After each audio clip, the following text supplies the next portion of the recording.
AP తాడేపల్లిలో YCP నేత మాజీ మంత్రి విడతల రజని మీడియాతో మాట్లాడుతున్నారు. లైవ్ ద్వారా చూద్దాం.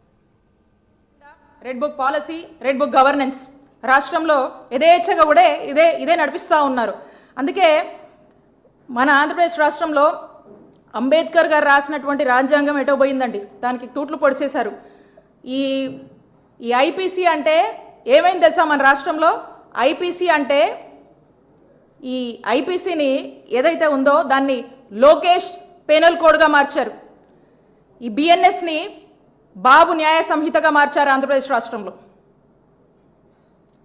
మరి ఈ విధంగా రెడ్ బుక్తో గందరగోళం చేసి రాష్ట్ర ప్రజల్ని భయభ్రాంతులకు గురి చేస్తున్నటువంటి పరిస్థితులు మనం చూస్తూ ఉన్నాము. వాస్తవంగా ప్రతిపక్షం అంటే ఏంటండి? ప్రజల పక్షం. మీ చేతగానితనాన్ని, మీ తప్పుల్ని, మీ లోపాలని ప్రతిపక్షంగా మాట్లాడే హక్కు ప్రతిపక్ష నాయకులకు ఉంది. మేము ప్రశ్నిస్తాం, మేము ప్రజల పక్షాన పోరాడతాం. ఏ వర్గానికి అన్యాయం జరిగినా వైఎస్ఆర్ కాంగ్రెస్ పార్టీ వాళ్ళకు మద్దతుగా నిలబడుతుంది. మీరు చేస్తున్న తప్పులు తప్పని అంటుంది. మీరు ప్రజల కోసము ప్రజలకు మంచి పాలన ఇవ్వాలని చెప్పేసి మేము కోరుకుంటాం. అది జరగనప్పుడు మేము ప్రశ్నిస్తాం మిమ్మల్ని.